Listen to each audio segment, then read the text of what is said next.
Hello everyone, welcome to Raj study the Hindu and Dainik Bhaskar daily current affair में आपका स्वागत है। तो आज 1 अगस्त 2025 डेली करेंट अफेयर में आपका स्वागत है। Hello everyone, welcome to Raj study the Hindu and daily current affair में आपका स्वागत है। तो आज के जो आर्टिकल हैं तो बहुत ही आईएमपी होने वाले, पता है। एक तो जैसे भारत और यूके के बीच जो फ्री ट्रेड एग्रीमेंट हुआ, तो फ्री ट्रेड एग्रीमेंट के बारे में देखिएगा कि जो दोनों के बीच में एग्रीमेंट हुआ तो 3 साल से लेकर जितनी भी वार्ता डिस्कशन हो रहा था किसके, भारत वर्सेस यूके। हालांकि इस प्रकार का नहीं है, वो ये उस समय का भी दौर है जिस समय मतलब अमेरिकी राष्ट्रपति डोनाल्ड ट्रंप क्या कर रहा है, पता है क्या कर रहा है। पूरे विश्व को देखा जाए तो एक प्रकार से लड़ाने का काम कर रहा है अपने, मतलब टैरिफ वार तो चल ही रहा है। तो उस समय जब यदि भारत के दोनों के बीच ड्रिल होगी ना, तो उसके माध्यम से अभी तक जो जैसे इंडिया के जो उत्पाद जाते थे इंडिया से बाहर, तो उसमें 15% का टैरिफ लगा करता था या निर्यात ड्यूटी लगा करते थी। लेकिन अब पता है कितने 3% हो जाएगा ये घट करके, राइट। तो इसमें अगला देखिए कि जब दोनों के बीच में जो ट्रेड वार ये समझौता हुआ तो इस एग्रीमेंट के माध्यम से क्या होगा कि एग्रीमेंट के माध्यम से इतने अच्छे मतलब दोनों के बीच में रिलेशनशिप होंगे कि इस रिलेशनशिप को यदि अपन समझ सकें तो इस प्रकार भी समझ सकते हैं ये, ठीक है। और यदि न भी समझे तो कोई इसमें दिक्कत है भी नहीं। दोनों के बीच में जैसे जब जो समझौता हो तो इस समझौते के माध्यम से देखिए कि भारत और यूके के बीच में दोनों के बीच बहुत ही अच्छे समझौते होने वाले हैं। पता क्यों? वो इसलिए क्योंकि यदि जब दोनों के बीच ये रिलेशन जैसे जब बनेंगे तो एक तो जहाँ यहाँ हो जाएगा यूके, और यूके के बाद हो जाएगा अगला क्या हो जाएगा देखिएगा। और इन समझौते के माध्यम से देखिए कि किस प्रकार के वार्तालाप होते हैं। यहाँ देखिए तो इस जो वार्तालाप चलती ना, तो एक वार्तालाप के माध्यम से देखिए कि एक तो यहाँ से तो इन वार्तालाप के माध्यम से दोनों के बीच में जितने भी डिस्कशन चलेंगे उस डिस्कशन को लेकर एक प्रकार से देखा जाए तो समझौते तो चलते ही हैं। और जब समझौते चलेंगे तो दोनों के बीच ट्रैक क्या होगा, एक प्रकार से देखा जाए तो ट्रेड होना आसान हो जाएगा, राइट है। अगला देखिए, अब जैसे जब इन दोनों के बीच में होगा तो एक तरफ तो यूके हो जाएगा, दूसरी तरफ इंडिया हो जाएगा, राइट। अब यहाँ है कि भारत की तरफ से जो एक्सपोर्ट किया जाएगा तो एक्सपोर्ट करने के माध्यम से भारत का ट्रेड डेफिसिट है इसके माध्यम से घटेगा। अब यहाँ से जैसे है तो जैसे एग्रीकल्चर के प्रोडक्ट यहाँ जाएंगे इंडिया के निर्यात होने वाले, जैसे कपड़ा जाएगा, फर्टाइल जितने भी देखा जाए तो इंडिया से, और दूसरे जैसे मसाले भी हो जाएंगे। हम 2-4 ऐसे पॉइंट उदाहरण के लिए हमें याद होना पड़े। दूसरा यहाँ से जैसे अमेरिका से है ना, तो बड़ी बड़ी आईटी कंपनी जितनी है तो इंडिया में इन्वेस्टमेंट करेंगे। जैसे वर्तमान में देखा जाए तो जैसे एलन मस्क के द्वारा इंडिया में उसके द्वारा निवेश किया गया, ठीक है। तो ये दोनों के बीच में बहुत अच्छे रिलेशनशिप होंगे, राइट। अगला देखिए, ये हमारे इकोनॉमिक से जुड़ा हुआ है। हालांकि इसको मैं आगे डिस्कशन करूँगा कि जो कामयाबी की बिसात आ रही है तो इसके बारे में। तो देखिएगा जो दिव्या देशमुख हैं, तो दिव्या देशमुख तो ये हैं दिव्या देशमुख। देखिए जो दिव्या देशमुख हैं तो दिव्या देशमुख के बारे में थोड़ा सा देखिए कि जैसे ये इंडिया के लिए तो एक प्रकार से महारत बनी गई। पता है कि जो महिला विश्व शतरंज चैंपियनशिप कहाँ आयोजित किया जा रहा था, ये किया जा रहा था, ये इसका देखा जाए तो ये किया जा रहा था कहाँ, तो महिला जो शतरंज विश्व कप का जो आयोजन किया जा रहा था तो उसको देखिए कि ये आयोजन किया जा रहा था, ये किया जा रहा था जॉर्जिया के बारे में थोड़ा सा याद रखिए कि जॉर्जिया क्या है, एशिया का ही कंटिनेंट है। लेकिन क्या है कि बहुत अच्छा प्रदर्शन हुआ कि 2025 में जो विश्व शतरंज 2025 का आयोजन किया जा रहा था, इस शतरंज में देखा जाए तो जो कोनोरी हम्पी हैं, मतलब विश्व में 2 बार शतरंज का ओलंपियाड जीतने वाली, ये शतरंज का खिताब जीतने वाली वो थी। जबकि वो 40 साल की, ये कितनी 19 साल की थी, फिर भी हरा दिए। इसके पहले 2024 में देख लीजिए ग्रांड जो मास्टर रहे डी गुकेश, आर प्रज्ञानंद, अरविंद, ये अच्छे इंडिया में देखा जाए तो ये भी साउथ के हैं, जैसे ये महाराष्ट्र की हैं और दोनों साइड तेलंगाना की हैं। तो साउथ इंडिया में देखा जाए तो साउथ इंडिया में मतलब शतरंज के खिलाड़ी की महारत है। अभी विशेष करके देखा जाए तो एमपी में उतने खिलाड़ी हैं नहीं जितने कि साउथ इंडिया से आते हैं। और साउथ इंडिया में एक प्रकार से देखा जाए तो खेल का माहौल भी है, फिल्म का माहौल भी है, कल्चर का माहौल भी है। लेकिन उत्तर भारत के स्टेट में देखा जाए तो जनसंख्या बहुत है लेकिन काम की जनसंख्या नहीं है, राइट। तो ये हैं दिव्या देशमुख 2025 में जो ग्रैंड मास्टर बनी है, ठीक है, महाराष्ट्र से हैं। हालांकि आगे चल के जब इनको कुछ अवार्ड मिलेगा तो हम ये भी देखिएगा कि अवार्ड इनको किस दिव्या देशमुख भारत का नाम कर दिया पूरे विश्व में। अगला है खुदकुशी। चिंता का स्वभाव इसलिए बनता जा रहा है कि देश में जैसे खुदकुशी करने वालों की संख्या दिन प्रतिदिन क्या होती। तो ये जो खुदकुशी के जो सुसाइड वाले मामले हैं, तो पता है जो MPPSC का जो मेंस में सिलेबस दिया है तो उस सिलेबस में देखा जाए तो उसमें डायरेक्ट दिया है, उस सिलेबस के अकॉर्डिंग देखिए कि उसमें जब कि आखिरकार क्यों बढ़ते जा रहे हैं आत्महत्या के मामले। तो देखिए जैसे दहेज में देखा जाए, दहेज मृत्यु दर मतलब प्रति साल 7,000 महिलाएं खुदकुशी करती हैं, शायद जहाँ तक मुझे पता है। करेंट अफेयर का है कि एक तो जैसे दहेज में देखा जाए तो दहेज में मरते, दूसरा कॉम्पिटिटिव एग्ज़ाम की तैयारी करने वाले जितने भी स्टूडेंट हैं इनके भी मौतें पर्याप्त देखी जाती हैं। विशेष करके देखा जाए तो नीट वाले में और ITI वाले में, IIT वाले में, यहाँ जैसे राजस्थान कोटा तो इनका गढ़ ही बन चुका है। और दूसरे इसमें एक प्रकार से देखा जाए तो अगला ये है कि इसमें मौत का कारण जैसे रहता है कि सोशल मीडिया का भी अच्छा खासा योगदान रहता है, राइट। तो इसको भी अच्छे से देखिएगा। फिर है टीकाकरण के मोर्चे पर एक मिसाल बन गया भारत। और टीकाकरण प्रोग्राम हो तो पता ही है 2014 से जब टीकाकरण प्रोग्राम जैसे चला, तो जैसे इसमें टीकाकरण के बारे में क्या तो होता है इसमें कि देखिए कि टीकाकरण जैसे ये हो जाएगा कि टीकाकरण के माध्यम से क्या होता है कि इसमें जैसे जब इंडिया में 1978 में जैसे जब टीकाकरण प्रोग्राम चला, अब टीकाकरण जैसे कोई बैक्टीरिया है, ये इंसान है, तो इस बैक्टीरिया से निकालेंगे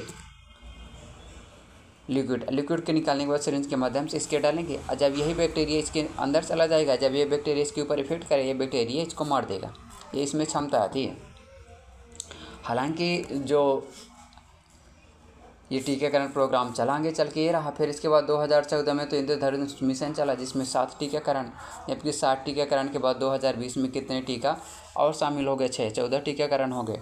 फिर 2017, 18, 19, 20 में डोज प्रथम, सेकंड, थर्ड, 2.0, जीरो डोज, अलग अलग प्रकार के टीका चलते हैं। लेकिन हमारे लिए सबसे अति इम्पोर्टेंट जो टीका हैं उन टीका में से देखा जाए तो टीके पता है वो टीके ऐसे हैं कि उन टीकों में से या हमारे काम के हैं कि जैसे 0 से 6 साल के बच्चों के लिए टीकाकरण, जैसे BCG का टीका, OPV का टीका, 0 से 6 वर्ष के बच्चों के लिए जो टीका ये तो कंपलसरी होना चाहिए।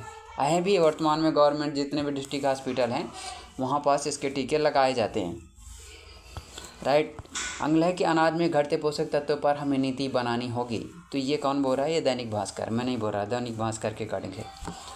अब दैनिक भास्कर में जो छपा तो इसमें देखिए, जब टीकाकरण जैसे इसमें रहा कि भाई टीकाकरण की आवश्यकता क्यों, अगला देखिए, क्योंकि भारत के संविधान के आर्टिकल नंबर 47 में लिखा कि मतलब राज्य का कर्तव्य होना चाहिए कि लोक कल्याण यानी कि लोक स्वास्थ्य को बढ़ावा देने के लिए सरकार काम करे। Article number 47, right. अब इसीलिए गवर्नमेंट के द्वारा जो ये आधार बनाए जाते हैं, आखिरकार आधार है, ऐसा नहीं कि गवर्नमेंट आधार अपने से ही कर रही है, उनका राजनीतिक इच्छा ज़रूर मजबूत होती, लेकिन ये पोषक तत्वों के माध्यम से देखा जाए तो कमी बिल्कुल हो रही है। जैसे अब एक प्रकार से देखा जाए तो यदि इसमें पोषक तत्वों की है तो इसमें मुझे लगता है कि जैसे मोटे अनाजों को बढ़ावा देना चाहिए। अब मोटे अनाज के साथ साथ इसमें क्या करना चाहिए कि एक मिक्सचर शायद उसमें आता है कि मिक्स फूड, जिसमें जैसे ये चावल हो गया, राइस में कुछ जैसे न्यूट्रिशन मिला दी जाएंगे, तो इसमें क्या किया जाता है कि PDF सिस्टम के माध्यम से डिस्ट्रीब्यूट किया जाता। जो पब्लिक डिस्ट्रीब्यूशन से वो सिस्टम चला वो भी आर्टिकल नंबर 47 से ही उसका आधार था, राइट। तो उसके लिए तो इसमें पोषक तत्वों की कमी पर हम गवर्नमेंट को नीति बनाना होगा। नीति बनाने के साथ साथ गवर्नमेंट को इसका असेसमेंट भी करना होगा, और असेसमेंट करने के बाद जहाँ भी कमी होगी उसमें मतलब इम्प्रूवमेंट करेंगे। ताकि जैसे वर्तमान में देखा जाए तो कम वजन वाले हो जाएंगे, अधिक वजन वाले हो जाएंगे। इंडिया में देखिए कि वर्तमान में जैसे ग्लोबल हैंगर इंडेक्स में इंडिया का रैंक कितना आता, बहुत कम आता है, बहुत नीचे चला जाता है इंडिया का। तो ग्लोबल हैंगर इंडेक्स के आधार पर देखा जाए तो इंडिया का रैंक बहुत नीचे। ये देखिए 2025 में है कि भारत विश्व भूख सूचकांक में भारत का रैंक क्या है, 111 है 2025 में। जबकि 2025 में मतलब कि इंडिया का जो स्थान था कि कितना 105 स्थान रहता आउट ऑफ 127 में। तो भूख की श्रेणी में देखा जाए तो यहाँ गवर्नमेंट के द्वारा जो बताया जा रहा है कि हालांकि भारत के स्कोर 27.3 था, लेकिन बहुत ही कम था। पता है क्यों? तो जो ग्लोबल हैंगर इंडेक्स में जो इंडिया का रैंक है बहुत ही कम था। कितना 111 है 2025 में। इसके पहले कितना था 105 और गिर गया। अब देखिए जो SDG इंडेक्स हैं, SDG इंडेक्स में जो भूख के बारे में पहला SDG नंबर 1 भूख से रिलेटेड है कि गवर्नमेंट की मतलब पहली प्रायोरिटी होना चाहिए कि लोगों के भूख को सेटिस्फाई करे, लेकिन ऐसा हो नहीं पाता। ठीक है, अगला आर्टिकल देखिएगा कि अगला आर्टिकल और ही अति इम्पोर्टेंट है। इसमें देखिए कि जो GST में सुधार के विकल्प और समाधान होना चाहिए। तो GST में सुधार कैसे रहती है, तो देखिए GST के बारे में कि इसमें है क्या कि जो GST के बारे में पहले देखा जाए तो 101 कॉन्स्टिट्यूशन अमेंडमेंट किया गया 2017 में, और इसको लागू किया गया था कब 1 जुलाई 2017 को। हालांकि देखा जाए जो GST है तो एक प्रकार से इसके लिए संविधान में आर्टिकल नंबर 269 में अमेंडमेंट करके क्या किया गया, संशोधन करके मतलब GST परिषद बनाया गया। अब GST परिषद बनाया जाता है तो उसमें एक प्रकार से देखा जाए तो GST परिषद में अपॉइंटमेंट होता न कि गवर्नमेंट के द्वारा मनोनीत किया जाता है, अपॉइंटमेंट नहीं किया जाता। और जो कर स्लैब की दरें हैं तो पता है कितनी 28%, 18%, 12%, 5%। अभी के 0 से 7 लाख तक जितने इनकम है उनको छूट दी गई है। हालांकि इतना तो नहीं होना चाहिए, जितने भी गवर्नमेंट एम्प्लॉय उनके ऊपर लगना चाहिए। दूसरा, जैसे गवर्नमेंट के द्वारा एक और टैक्स इसमें लगाए जाते जैसे सेस और सरचार्ज। तो सेस जैसे रहता है स्पेशल उद्देश्य के लिए स्पेशल पर्पज़ के लिए लगाया जा सकता है। जैसे गरीबी उन्मूलन के लिए गवर्नमेंट लगा सकती है, प्लास्टिक पोल्यूशन को कंट्रोल करने के लिए गवर्नमेंट लगा सकती है सर जबकि वो रहता है कि ये संग्रह जैसे जाता है तो गवर्नमेंट के स्पेशल उद्देश्य के लिए लगाया जाता है। ठीक, और जब कर के ऊपर कर लगता है तो उसको बोला जाता है उपकर। राइट, कब रुकेगी त्रासदियाँ, तो त्रासदियों के बारे में देखिएगा कि ये त्रासदी कहाँ के बारे में चर्चा कर रही है। तो जो त्रासदी है तो इस त्रासदी के बारे में देखिए थोड़ा सा। ऐसे चलती त्रासदी, अब ये त्रासदी जैसे है तो इसके माध्यम से क्या हुआ कि देखिए जो त्रासदी के बारे में तो बताया गया कि त्रासदी है क्या। तो हरिद्वार में क्या हुआ कि एक छोटा सा मंदिर था। तो जो इंडिया में ये भगदड़ की मौत है ना, जिसको बोला जाता है एक्सपैंड, ऐसे कुछ भीड़ भगदड़ को बोला जाता है। ये भगदड़ में क्या हुआ कि जैसे एक पहाड़ी पर मंदिर था, उस पहाड़ी के मंदिर पर क्या हुआ कि पहाड़ी के मंदिर पर एक घटना यह होती है कि जैसे पहाड़ी पर मंदिर था और यहाँ से श्रद्धालु पहाड़ सीढ़ियाँ यहाँ से लगी हुई थी, और जैसे जैसे लोग जा रहे थे इन्हीं सीढ़ियों में से, मंदिर कहाँ था, हरिद्वार में है, उत्तराखंड में। अब ये हरिद्वार में जैसे उत्तराखंड में जब ये मंदिर है, लोग यहाँ खड़े ही थे सीढ़ियों में खड़े हुए थे। मनसा देवी का मंदिर तो यहाँ है, किनका है, मनसा देवी का मंदिर पहाड़ी पर है, मनसा देवी का मंदिर। अब जैसे रविवार को जुलाई को घटना क्या हुई कि लोग जा ही रहे थे, ये सीढ़ियाँ लगी हुई थी, ये सीढ़ियाँ यहाँ तक जाने के लिए। तो लोगों ने अफवाह फैला दिया। पता क्या अफवाह फैलाया, अफवाह ये फैला दिया कि मतलब जो रेलिंग है ना सीढ़ी की उनमें करंट है, इसीलिए अफवाह फैली। तो लोगों में भगदड़ की घटना सामने आई। घटना सामने आती है तो इनमें से देखा जाए तो 8 से 10 लोग, 8 लोग तो मारे गए। हालांकि 4 बाद मुझे आकाशवाणी में तो 13 लोगों के बारे में मौत के बारे में बताया गया। लेकिन ये उसी प्रकार की घटना है कि हर जगह अफवाह, वही घटना वही दोहराव होता। जब वही घटना या दोहराव होता तो उन घटना के दोहराव से ये होता है कि ना तो प्रशासन सीखता ना ही गवर्नमेंट। अब इसमें क्या होता है कि इसमें देखिए कि इसमें लोग शामिल रहते, लोग के बाद इसमें सरकार शामिल रहती, सरकार के बाद इसमें प्रशासन शामिल रहता, प्रशासन में शामिल रहेंगे पुलिस रहेंगे, और जैसे ये एसडीएम रहेंगे, पुलिस प्रशासन अलग रहेगा। अब बाद में जब चेक करने जाएंगे तो उसमें पता चलेगा कोई इन्वेस्टिगेशन कमेटी ने अपॉइंटमेंट कर दी, तो इन्वेस्टिगेशन जो कमेटी जांच करेगी वो जांच करने के दौरान क्या करेगी, बोलेगी कि दोनों ही लापरवाह थे इनकी। हालांकि अब इनकी गलती देखिए न कह के, क्योंकि जैसे अब प्रशासन में है क्या कि जनता की भीड़ को तो पता नहीं रहता कि कितने लोग आते हैं। अब इतने लोगों के जैसे जब भीड़ रहती तो भीड़ में से लोग ही निकल कर आते, यहीं के तो लोग हैं, यहीं के प्रशासन, यहीं के नेता है। अब जो लोग हैं तो लोगों की संख्या इतनी भारी होती कि इंडिया में इमोशन का प्रभाव ज़्यादा है, धार्मिक प्रभाव ज़्यादा है, और जिस कंट्री कॉन्टिनेंट में धार्मिक प्रवृत्ति ज़्यादा होगी वहाँ का IQ कम होगा। उदाहरण इंडिया, साउथ कोरिया में धार्मिक प्रवृत्ति कम है, वहाँ का IQ लेवल देखा जाए तो पूरे विश्व में सबसे आगे IQ लेवल, धर्म को हावी मानते। तो ये आस्था का केंद्र मानकर गए थे कि हम मनसा देवी में जैसे जब गए, भगदड़ अफवाह फैलाई, रूमर्स फैलाए, भागने लगे और घटना हो गई। अब सीखने लायक ये है कि इसमें जैसे देखा जाए ना, तो एक तो अफवाह पर विश्वास नहीं करना चाहिए, जैसे वॉचिंग होना चाहिए कैमरे के माध्यम से। और मुझे तो लगता है जैसे जाने का रास्ता एक होना चाहिए मंदिर में, आने का रास्ता दूसरा होना चाहिए। दूसरा, अभी इस प्रकार की घटना जैसे हाथरस में तो 2024 में कितने 121 लोग मारे गए। अभी बेंगलुरु में स्टेडियम में हो गया, स्टेडियम की घटना सामने, उससे भी सरकार और प्रशासन दोनों सीख नहीं लिए, राइट। और यहाँ ये भी है कि कैमरे के माध्यम से निगरानी होना चाहिए। अफवाह करने वाले को लोगों के ऊपर तो सख्त कार्रवाई होना चाहिए, क्योंकि जब तक करंट है नहीं तो ऐसे कैसे घटना बोल सकते हैं, ठीक है। तो ये है हरिद्वार की घटना के प्रसिद्ध मनसा देवी के मंदिर में, राइट। और अगला है कि शतरंज के दुनिया में सबसे नया सितारा बनकर है जिनका नाम है दिव्या देशमुख। अब दिव्या देशमुख के बारे में तो अपन पढ़ ही चुके कि दिव्या देशमुख के बारे में देखिए, ये कहाँ के नागपुर की खिलाड़ी हैं, किसको हराया, कोनेरी हम्पी को हराया। और इसके पहले जो ओलंपियाड शतरंज का शायद 2021-19 में हुआ था, ये इंडिया में शायद तमिलनाडु में हुआ था। तो तमिलनाडु में जैसे जब हुआ था तो अच्छी खासी क्या हुआ था, प्रदर्शन किए थे। तो देखिए कि गवर्नमेंट के द्वारा 2025 में जो स्पोर्ट पॉलिसी लाई तो उसका टारगेट भी रखा गया है। अब टारगेट के 2047 तक इंडिया को शेष 5 कंट्री में शामिल करना।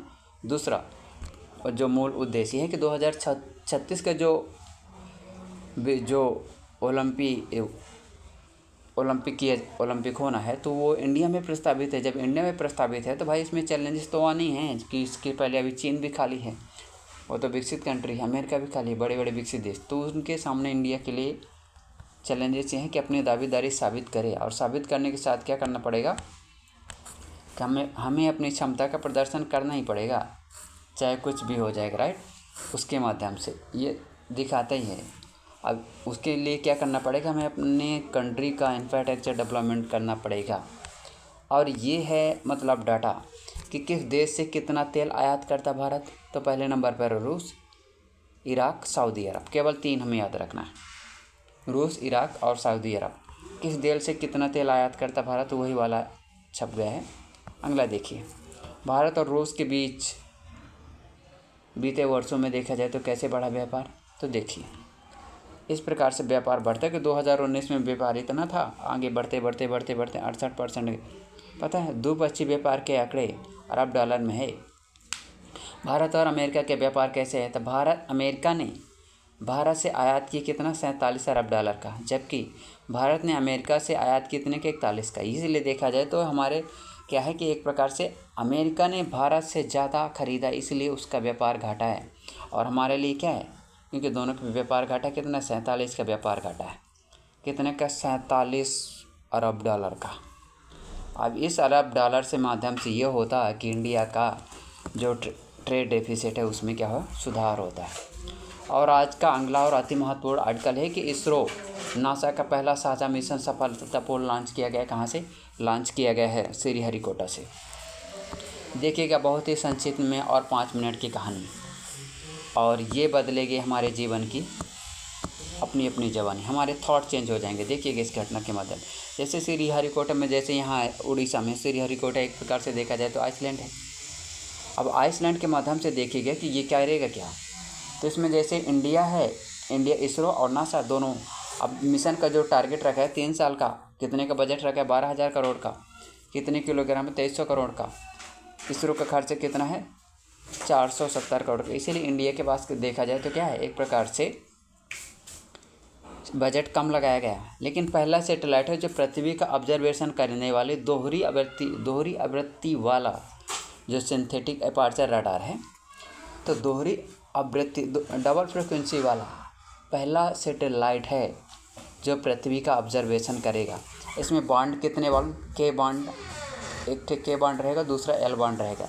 तो एल बांड जो है तो किसके द्वारा, एल बांड इसरो के स्पेस एप्लीकेशन के द्वारा निर्मित किए गए, जबकि जो के बांड है उसका निर्माण किसके द्वारा किया गया, नासा के द्वारा किए गए। अब नासा का जैसे है कि जो एस्ट्रोनॉमिकल, जो नासा की स्थापना 1958 में हो जाती है, जबकि इसरो की स्थापना 1975 में हो जाती है, 15 अगस्त 1969 को। जबकि इंडिया में इसके पहले 1962 में इनकोस्पार कमेटी गठित होती। इनकोस्पार कमेटी के कॉन्स्टिट्यूट के बाद 1969 में उसी का नाम चेंज कर दिया गया था इसरो। ठीक है, तो यहाँ अब ये करेगा क्या, ये पृथ्वी पता है कहाँ चला गया, श्रीहरिकोटा से निशान में सिंथेटिक अपर्चर रडार है। सैटेलाइट को अब कितनी ऊंचाई पर इसको लॉन्च किया गया तो देखिएगा, जैसे पृथ्वी से यहाँ से है ना, ये पृथ्वी से जाएगा और पृथ्वी से जाने के बाद का इसको ले जाया गया है पोलर सैटेलाइट में ही लॉन्च करेंगे। ये जैसे पूरी पृथ्वी है तो ऐसे जो पोलर सैटेलाइट ऐसे रहती, लेकिन सूर्य समकालीन सन सिंक्रोनस ऑर्बिट में स्थापित किया जाएगा कि राइट, तो पृथ्वी का ऑब्जर्वेशन करेगा, इसीलिए पोलर ऑर्बिट में स्थापित किया गया है। तो इसको हमें किस वाहन से लॉन्च किया गया, जिसका नाम है GSLV। वाहन का नाम क्या है, ये तो हमारे एग्जाम में पूछना है MPPSC में, जो यान है या वाहन है GSLV LFX, उसका नाम क्या है GSLV F-16। ठीक है, रॉकेट से लॉन्च किया गया है। तो पृथ्वी के बारे में देखा क्या करेगा, निगरानी का काम करेगा, राइट। तो thank you very much for watching आप this video, right, like and subscribe अवश्य करेगा, right. Thank you very much. हाँ, दूसरा ये भी है कि जो अभी हम ये दिव्या देशमुख थी, दिव्या देशमुख भारत की पहली शतरंज खिलाड़ी बन गई हैं। ये किताब जीतने वाली नहीं, मतलब हराने वाली, ठीक है। ये जो विश्व शतरंज, वो तो वही वाला है। बाकी कि दुनिया, ये इंडिया की पहली महिला शतरंज खिलाड़ी बनी जो कि उसको हराए और खिताब जीता, right. Thank you very much for watching आप this video, like and subscribe अवश्य करिएगा, right. Thank you very much for watching आप दिस वीडियो। लेकिन दिव्या देशमुख को ज़रूर मत भूलिएगा, ये हमारे एग्ज़ाम में किसी न किसी वनडे एग्ज़ाम में अवश्य पूछा जाएगा, लगभग 2 से 4 साल तक, जब तक कोई नया रिकॉर्ड नहीं बन जाता। क्योंकि दिव्या देशमुख देखा जाए तो जैसे जो शतरंज खिलाड़ी रहे हैं, विश्वनाथ आनंद जैसे बोरिस रूस्की की अगुवाई में पहले हरा देते उनको। अब भारत को इस श्रेणी में देखा जाए तो बहुत सारे, जैसे ड्यूक गुकेश, प्रज्ञानंद, एरिगेसी की अगुवाई पहली पीढ़ी। तो धीरे धीरे इंडिया में देखा जाए तो दिव्या के बारे में कहा जाता है दुर्घटनाग्रस्त शतरंज खिलाड़ी बनी। हालांकि इनके घर में अच्छा खासा कल्चर भी रहा खेल का, ताकि ये खेल पाए, राइट। नहीं खेल पाए, यदि कल्चर ना होता तो कैसे खेल पाते हैं, राइट। तो थैंक यू वेरी मच। यदि निसार के बारे में हमें याद रखना हो कि ये किसके उपयोग में आएगा, तो हमारे उपयोग में आ जाएगा, जैसे आपदा में, राइट। इसमें एक तो आपदा में हमारा अच्छा खासा योगदान रहेगा। आपदा के साथ साथ मौसम का पूर्वानुमान फोरकास्टिंग करने के लिए, जैसे जलवायु परिवर्तन के जो इफेक्ट देखे जाते हैं उसका भी। और क्योंकि पृथ्वी का ऑब्जर्व करेगा ना, पृथ्वी का ऑब्जर्व करके दूर से देखेगा, और जब हमें किसी पिंड का, खगोलीय पिंड का यदि हम अच्छी पूरी इमेज लेना है तो इसके ऊपर जाके उठ जाओ, यहाँ से इसको देखेगा पृथ्वी को, यहाँ से, ताकि दूर से देखने पर पूरी इमेज दिखाई देती। लाइक। तो thank you very much for watching आप this video. Like and subscribe अवश्य करिएगा। इसमें जो भी कमियां लगे तो इसमें कमेंट